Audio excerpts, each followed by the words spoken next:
शून्य लागत प्राकृतिक खेती के बिहार राज्य में हुए 5 दिवसीय शिविर में समारोह के दिन किसानों ने पद्मश्री सुभाष पालेकर जी को धन्यवाद दिए। किसानों ने इस दरमियान कहा कि पालेकर जी जैसे आदरणीय व्यक्ति हम जैसे किसानों के लिए 12-12 घंटे खड़े रहकर पढ़ाने का काम करते हैं। किसानों की खेती लाभदायक बनाने के लिए प्रेरित करते हैं। पालेकर जी के इसी बातों से लगाव रखते हुए शिविर में आए किसानों ने अब जिंदगी भर शून्य लागत प्राकृतिक खेती को अपनाने की ठान ली। हमने सुना कि पालेकर जी का ये जीरो बजट फार्मिंग का एक कार्यक्रम चल रहा है। इसके अंतर्गत हम यहाँ पर आए और यहाँ पर हमने बहुत कुछ सीखने को मिला और हम इसको अपने किसानों के बीच में जाकर के इम्प्लीमेंट करेंगे। और वैसे भी मैं भी एक फार्मर हूँ, जो हमारा घर है रायबरेली जनपद में, जो यूपी में पड़ता है, और वहाँ पर भी हम अपने खेतों में भी इम्प्लीमेंट करेंगे।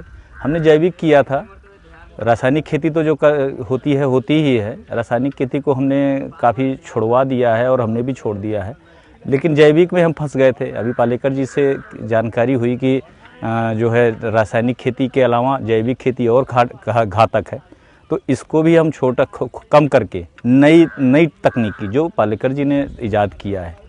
मैं धन्यवाद देता हूँ पालेकर जी का और यहाँ पे ये नीरज जी का।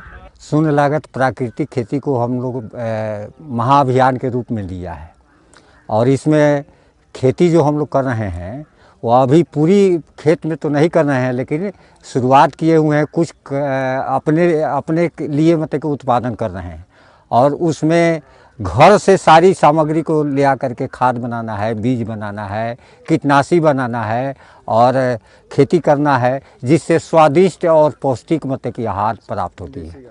देसी गाय पर यह आधारित है। उससे जीवामृत बनाया जाता है, जैसे जीवामृत, घनामृत। जीवामृत कहने का अर्थ ही है कि मतलब कि जीवन प्रदान करने वाला।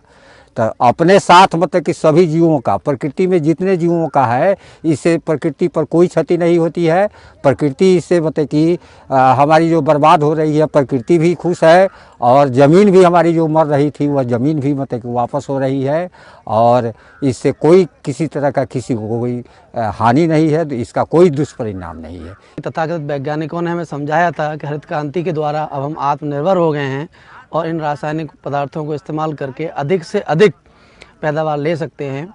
लेकिन प्रैक्टिकली व्यवहारिक रूप से ये देखा गया कि जितना लागत हम लगा रहे हैं उतना ही लागत हमें मिल पा रहा है, मुनाफा हमारा शून्य हो रहा है।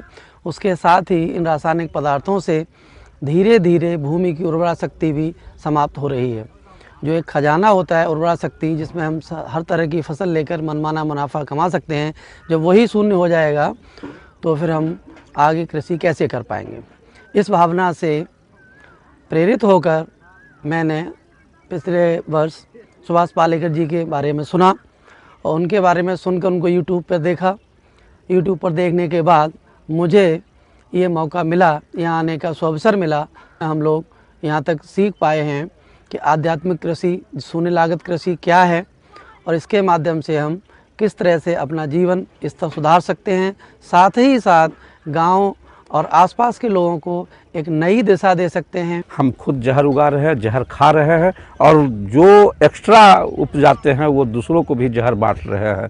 इसलिए आज से हम गाय भी पाले हुए थे, लेकिन हम क्रॉस ब्रीड गाय पाले हुए थे, लेकिन लगता है कि हमारी देसी गाय सबसे उत्तम है। यहाँ जैसा कहें हम अब तो प्रयास करेंगे कि हम देसी गाय ही लाएंगे। और दूसरा प्रयास ये है कि जब हम देसी गाय का, हम डेयरी फार्म चला रहे हैं, हमारे पास 20 गायें हैं, तो डेयरी फार्मिंग में हमारी जितनी भी है सब दुधारू पशु विदेशी क्रॉस ब्रीड की है।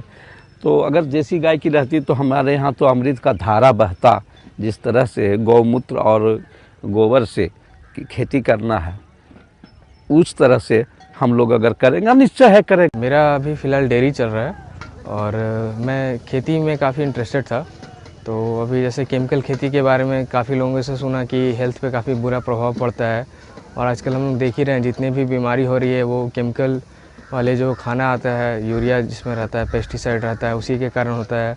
जब इंसेक्टिसाइड पेस्टिसाइड से जब कीड़े मर जाते हैं तो खाना हम खाएंगे तो हमारे शरीर में भी तो काफ़ी नुकसान करता है। धीरे धीरे जमा होकर के सारे बीमारियों के कारण तो वही लगता है। तो इसी सब के कारण थोड़ा केमिकल से तो मन हट ही गया था। अभी अच्छे खेती एक चाहिए था, एक अल्टरनेट। तो उसके बारे में जब पता किया तो सोशल मीडिया के थ्रू सुभाष पालेकर जी के बारे में मुझे पता चला।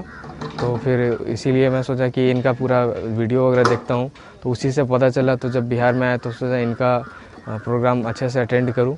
तो इनके प्रोग्राम में आके पता चला कि केमिकल के और भी काफ़ी सारे दुष्प्रभाव है, और ये नेचुरल फार्मिंग तो एक आध्यात्मिक है ही, हमें प्रकृति से जोड़ता है, हमें हमारे गाय से जोड़ता है।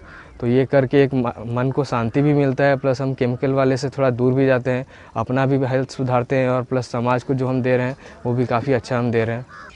अभी लास्ट 2 साल से मैं खेती कर रहा हूँ, जो रासायनिक विधि से खेती मतलब कर रहा हूँ मैं।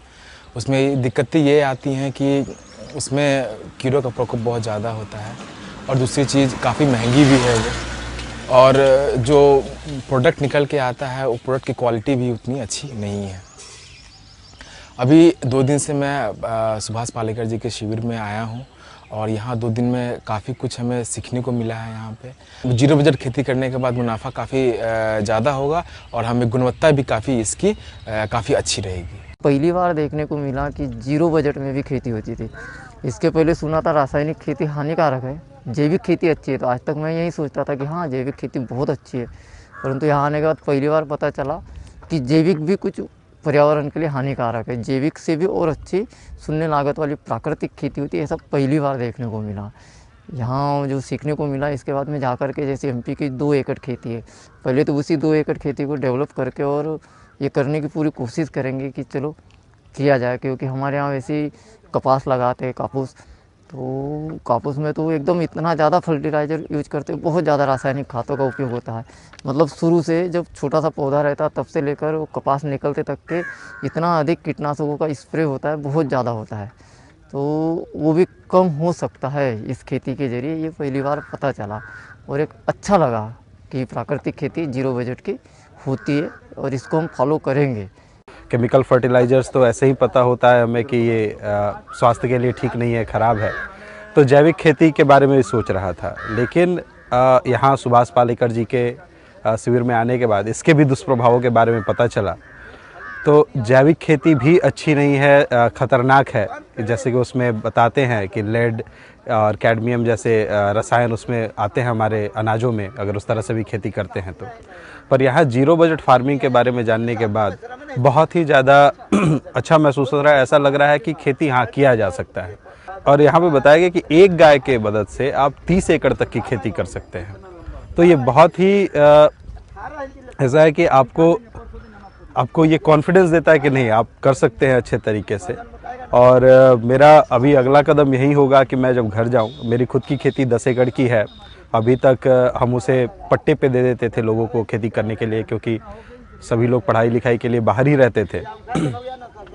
तो अब मैं चाहता हूं कि खुद की ज़मीन पे खुद से काम करूं, और ये 0 बजट की तकनीक से काम करूं, ताकि जो हमारा खाना हो, हमारा जो अनाज हो, वो रसायन मुक्त हो, जहर मुक्त। Bureau report ZBNF SP TV Vaishali Bihar.